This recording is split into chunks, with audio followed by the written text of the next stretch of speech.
Hey guys, welcome back. All right, so this is a bonus general message, and we are just going to start this one out by saying, sometimes I feel like dreams are a really great reminder um, for like the things that we need to bring to the forefront of our mind. When things happen in a dream that are particularly upsetting, I personally had a nightmare last night, and it was really the takeaway message in the light of day was be mindful, pay attention to things, don't leave certain things unattended. Because that's what happened in my dream last night. I had like an RV, which I don't have an RV, but I had an RV, and I kind of was distracted, and I guess the brake wasn't set, and so the RV went rolling across. And you know how dreams are, it goes way far away, and there's no way to catch it and all of these things. So there is this I don't know if if this storyline is going to have anything to do with messages that come to people through dreams, or if this is going to have anything to do with, just reminding us. Sometimes we get messages in funny ways, and it's a good reminder to be mindful of what we're doing, where we are, being present, not overlooking simple things, because stuff can slip away from us, right? Things can get out of control really fast if we don't pay attention. So that's the message that I received, but it came through a dream. Now we have slow and steady for our first card out. The first card usually is like our strongest message, right? And she literally is a snail. Slow and steady can be frustrating because we live in a fast-paced world, but again, this kind of does tie in with what I was just saying. Sometimes we have these little reminders that we need to stay really focused and really present when we're busy being distracted by too many different things. That's where stuff can get away from us. It can slip away from us. So I don't know if somebody actually has like a goal in mind or something that they want, but there's really no quick way to get there. It just has to be one step in front of the other. I feel like this is a message that's probably to calm, to bring peace and calm to someone if their journey is taking time. It's taken time for a reason. Wow. Yeah, because we've had a lot of stress. This Nine of Swords is here. Nine of Swords, we get really stressed out when we place either too many expectations on ourselves or on others or on the pace that we think everything is supposed to happen at. This is kind of, this could be, we want someone to do something and they're not doing it yet. Why isn't that happening yet?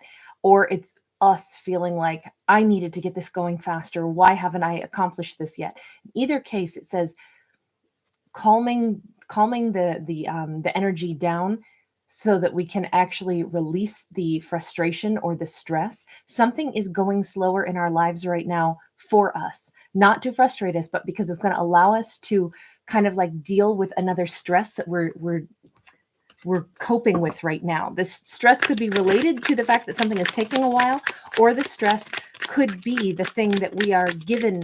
The universe is like granting us a little time to deal with this stressful situation.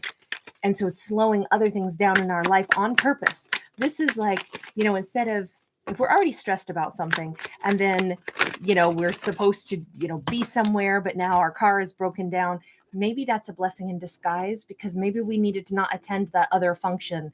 Now we have a legitimate excuse, but maybe it gives us time and space to just kind of relax and deal with whatever other anxiety we were coping with.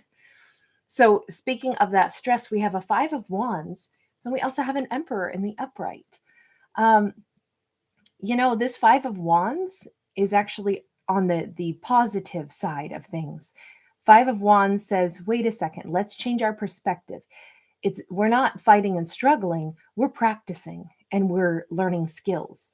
Now, because we're talking about an emperor all of a sudden, this could be someone who's been really stressed out, feeling like, I'll never learn all this material. This could be somebody who's like, taking classes, they're in college, they're really trying to cram all this knowledge into their minds. They're stressed out, feeling like, why don't I have all the information? I'm worried about taking tests. I have anxiety over it. What if I don't get all the answers right?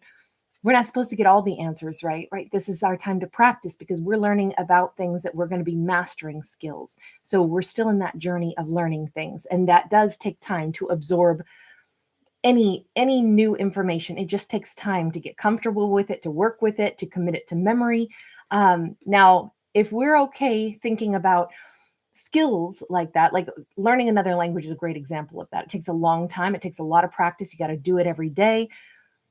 We all accept that learning a language is tough. But if this is about a person developing their self-worth, this could be somebody who's really stressed out, maybe about an emperor saying like, when is this person ever going to step up? When are they ever going to like show up in my life and show up the way I need them to be? But what if we pause for a second and we said, now, wait a minute. I wouldn't expect somebody to learn to speak another language quickly or on my timeline. I would know that it can take years. So why would I not expect that someone is practicing, and maybe my journey with them, I helped them practice. Maybe they will become an emperor at some point, or maybe I will become an emperor at some point and be able to be in a really committed relationship. But if they're not there yet, maybe it's because this is, instead of looking at it as like, oh my God, this is taking so long, I'm so stressed out, we release that and we go, hey, this is terrific practice for me and for them, because we're on the journey to becoming this, or we're on the journey to making this relationship a really stable, really like, I mean, this could be somebody who's been stressed out, like, are we going to get married? Are we not? Why aren't we moving faster? In this case, it says this is maybe taking exactly as much time as it needs to take so that there can be a successful relationship at some point that is really mature. But we can't pretend like we're ready for something when we're not. It would be, like I say, just as difficult as trying to learn a language and expecting somebody to be able to be fluent in a second language like that. You can't do that. Just like it's hard to accelerate and get through school any faster also, because we have to absorb information, we have to learn it, we have to work with it, we have to master it, and then we move into the next grade or into, getting our degree. So anyway we look at it, we accept that if it's information that we're learning. But if we're talking about emotional growth, I think we put more expectation on emotional growth, and maybe that's not fair to do because it causes a lot of stress. So this is like, oh, wait a second, we're headed the right direction anyway. Yeah, we just might be. That's really nice to think of it, that we can relax a little. Tell me about the slow and steady. We've got the Knight of Pentacles and we have the Five of Pentacles. So here's the thing. The Knight of Pentacles it's in the position of, we actually haven't been moving toward anything. We've actually changed course a little bit. But the Five of Pentacles is in the positive aspect. We're not feeling out in the cold anymore. So the reason something is taking time, especially if this is a relationship, it's because we couldn't, let me put it this way. The way we began a relationship is not going to be sustainable if we kept trying to grow it in exactly that behavior. So let's think of it like the honeymoon phase. The honeymoon phase of any relationship is awesome, right? We spend so much more time talking to each other that we let other things slack off, right? We're not spending as much time with our family. We're not spending as much time even focusing sometimes on like getting enough sleep. We, our personal stuff that we used to do for our own self-care kind of lags, because all we want to do is see our person, hang out with our person, talk to our person. But that's not really sustainable, because real life requires that we bring someone into our life and then we still live those other pieces of our life. And it's shifting energy, but we can't just sacrifice everything for this new relationship. So how we began a relationship would not have been sustainable. So we actually needed to make some changes no matter what. And if we do that, then it becomes like, oh, this person can become integrated into my life. Now, maybe instead of me not going to the gym anymore, now it's like my partner and I, as we're getting more comfortable with each other, first I quit the gym and I only spent time with them. Now I go to the gym twice a week, but the other 2 days out of the week, we walk together. We do something together. So we're not having to abandon anything. We're integrating, but we're also having to make changes. This slow and steady shifting of awareness, like, oh, wait a second. It doesn't have to be all or nothing. It can be this beautiful, like I say, it's integration. Something is being integrated, and we're integrating information, we're integrating things in our life, but it's making us grow, it's making us change. That takes time. It just does. There's no quick way to adjust or adapt to somebody either being in our lives, or for a relationship to go into another level of commitment, or for someone to step up to be able to be an emperor in our lives. That all takes time for someone to develop that mindset and to see what does that look like, because these are big changes happening. And so the big changes are happening, whether we like it or not. Big changes are happening in this storyline. But the key is to not get stressed out, because why doesn't it just click? Well, because it's not like putting I don't know, like some perfectly fitted lid on, a piece of Tupperware. That's not quite the way that goes. Not with humans, because we're not quite as tidy around the edges as Tupperware is. So it's not a perfect fit. It's going to require a little bit of, changing and a little bit of metamorphosis maybe. So let's talk a little bit more about where are we going with this Emperor. The Emperor is our only character that we see, but it doesn't have to represent a person. Wow, the Death card and the Five of Pentacles. So it does look to me like we're adjusting and adapting to the idea of what an emperor is. Either the emperor is adjusting to what it means to be an emperor, or we're adjusting to what it means to have an emperor or be an emperor ourselves. There is an element here of what needs to be left out of the equation. The Death card says we got to end something. It's putting an end to this misconception that I'm always going to walk alone. I'm never going to be fulfilled. I'm never going to get all of what I want. That mindset, that's an emperor doesn't work from a lack mentality. That's a major change in an emperor's mindset. An emperor says things take time to develop. And the more comfortable I get in knowing myself, the more confident I am about who I am, the more I can cut myself some slack and say, of course, it's, I have a 5-year plan now. I don't expect to do something in 5 days. I might know that I have a plan that could take years to evolve, but that's the point. I am like able to set goals, and I know that I can achieve things. And if I don't achieve them immediately, it doesn't mean that I lost out. It means that things take time. So we're very much letting go of this all or nothing mentality with this Emperor also. We have to let go of it. It's like, it's time. We can't be an emperor and hold on to that kind of energy flow where it's like, oh, but I'm always going to be stressed out and worried that something's not going to work out. An emperor says things may not work out, but I will say I'm going to put my energy in, and I'm not going to assume that they're going to fail. I'm going to assume that if I put in effort and then I watch the results, I'll be able to decide if my plan is going to yield, the results that I want, or if at some point after I put in enough effort, if I need to abandon it. But I don't need to make snap decisions.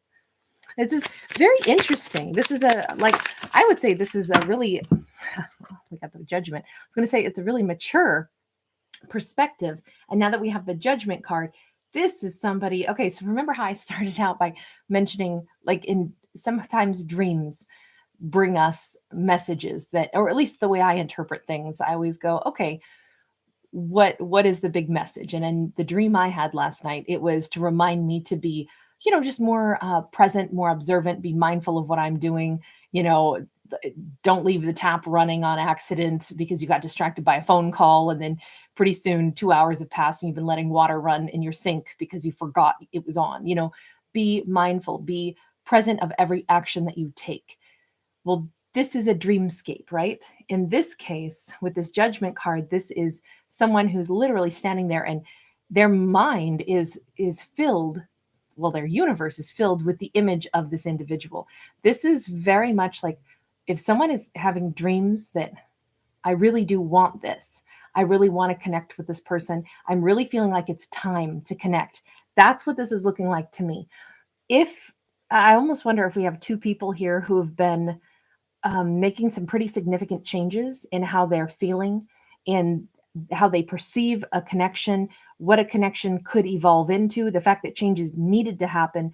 Maybe they both subconsciously knew it, and slowly but surely, each one of them, how I keep flip-flopping between, like, is it one person who's the emperor who's been changing, or is it another person who's been thinking about an emperor, and are they going to change it? Is this going to work out?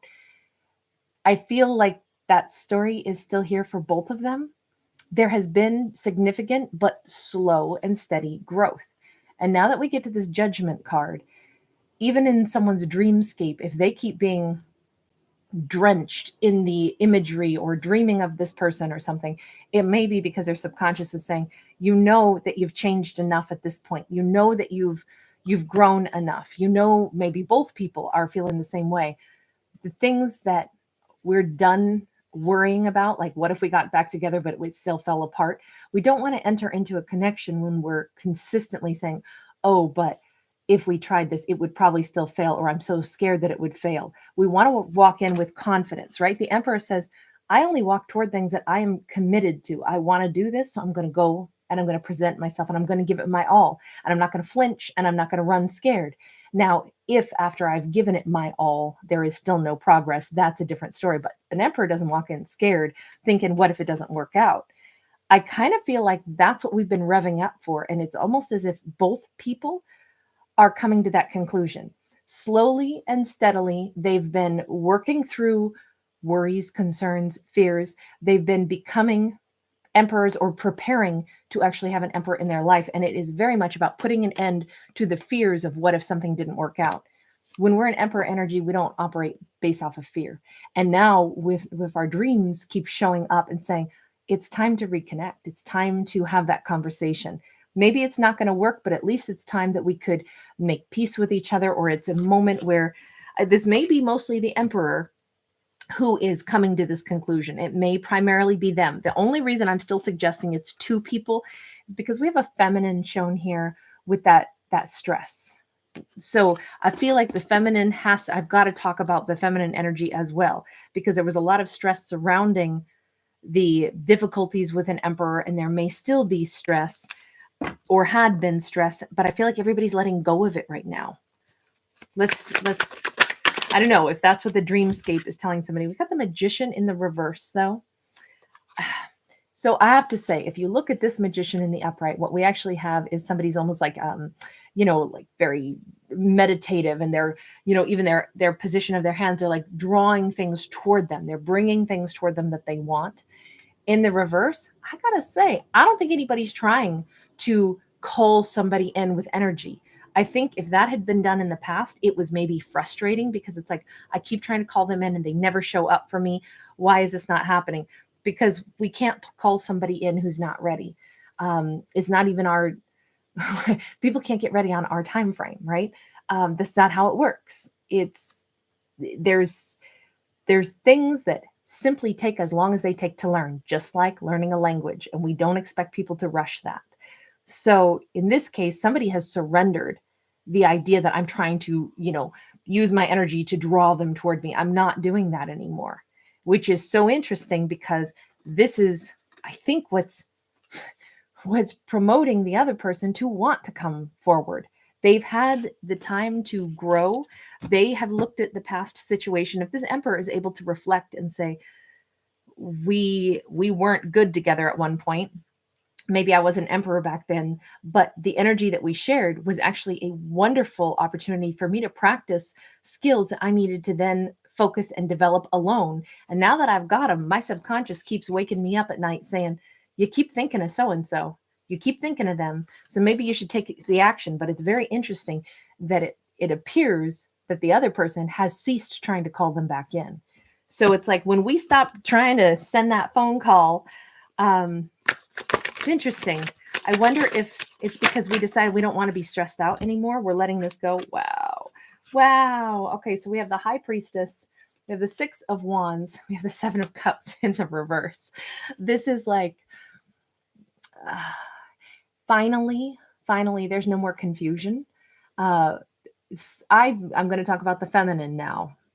I believe we are, only because I view the High Priestess as a powerful feminine energy, deeply intuitive. She's come to a conclusion. At the same time, I think that the masculine has decided they're ready to step up the feminine. And by the way, I'm not talking about men and women. This could be same-sex couples. That part's irrelevant. But at the same time that she's released this and said, maybe I've even fooled myself about this, I need to quit calling them in. It wasn't sustainable. I'm realizing now. Remember when we saw that Knight of Pentacles in the reverse aspect, and I said it's like something had to change, because the way they began a relationship would never have been sustainable. It wasn't going to work the way it started out. I almost feel like she's come to a conclusion. You're right. It's not going to work. That's not the thing for me. I kept trying to call them in. I energetically was demanding them to come in. I was stressed out. Why aren't they showing up? Why aren't they, being an emperor yet? And now, you know what? I I think my intuition is really guiding me to say, focus on my success. In fact, I'm feeling better about myself now. I'm feeling like I learned a lot out of this connection. I learned maybe how to not expect someone to be able to be my partner. And that's a totally different spin on it. It's not like, why don't they love me? Don't they know that I love them? I'm giving to them. She's taken a totally different approach. And she said, wait a minute, if they weren't ready to be my partner, if they weren't ready in themselves, that's nothing that I can have any impact on. Just like I can't teach somebody how to speak or be fluent in another language when I want them to be fluent in another language. So she's released herself from any obligation. And I think it's funny though, because she's using her intuition for her own self, but I think there's blockages as to what intuition is able to see about something else, because she's not trying to see into them anymore. She's not calling them. She's not trying to be this tractor beam. She's not trying to get them to come toward her. Her intuition for them she's closed that off. She's not trying to tap into them anymore, which is, I think, really good, because that's where she has all that energy now that she's able to give to herself. She's very confident at this point. She's not confused. The stress is gone. The energy flow that she has is going right into her own life, her own endeavors. This is super powerful, but it's so interesting because behind the scenes, the Emperor can't stop thinking about her, is what this looks like, because she dominates their sky. And it's an interesting story, just because it's not like, oh, just when I'm over you, now you want me. No, this is a more nuanced storytelling than that. And I don't know if I've explained it as well as I could, but that's what I see here. We have the Lovers in the upright, but we still have a Six of Pentacles in the reverse.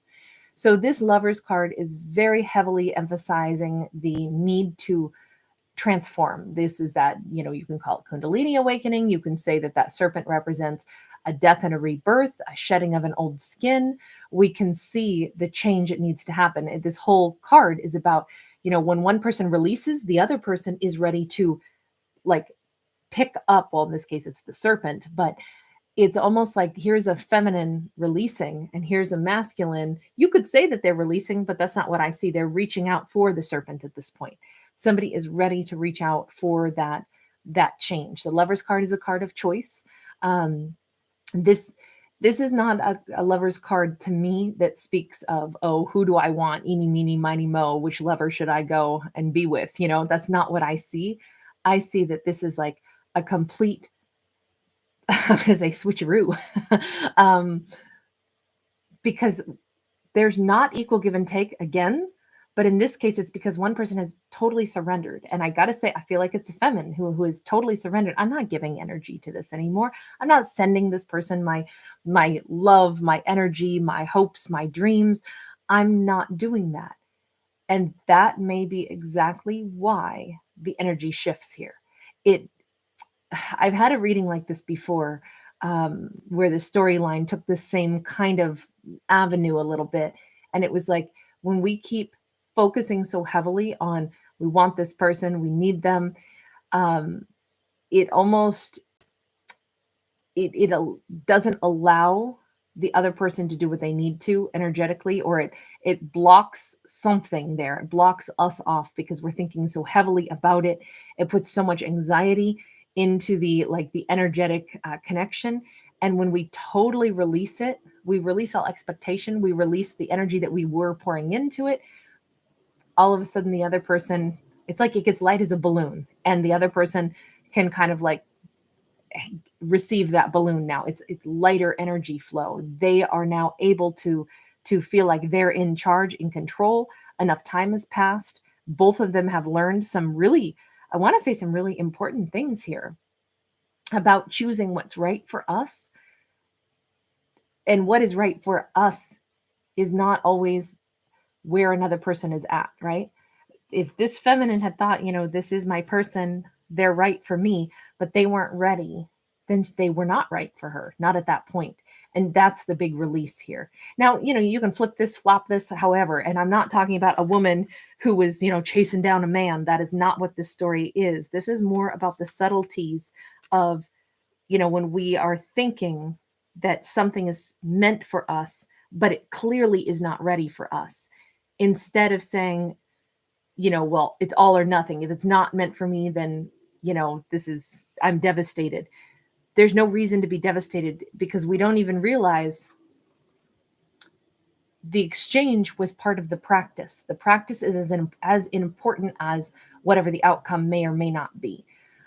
And we don't know what the outcome is going to be until everyone is on the same playing field. So there's no point in getting frustrated. There's no point in getting keyed up over it at all, because we can't figure out how things are going to go. Just like we can't have a conversation yet until both of us have enough language skills in whatever new language we've learned so that we can converse. So we kind of had to wait until both characters learned the same language skills so they can actually communicate. Only in this case, it was more like emotional growth or something. But I think the language skills is a nice example of learning a foreign language. It's really hard to have full comprehension until somebody has enough language skills to be able to talk about, philosophy and, those deeper pieces of dialogue. I can order food in Greek, right? But I can't speak in Greek yet at a philosophical level. So that limits what kind of a depth of an interaction I can have and what I can converse with people. But if we applied that same thought to a relationship growth, it makes a lot more sense. You don't get frustrated that, oh, I don't think I'll ever talk to this person because we don't speak the same language. No, we take time and we get to learn the language and we get to learn each other, and it's a fun journey. This relationship is possibly headed back to a really beautiful culmination. Let's see what the outcome may be. I think that we need a totally different deck. Let's go with, we'll go this deck. What might be the outcome here? Now that we have some pretty significant change, 3 of Cups.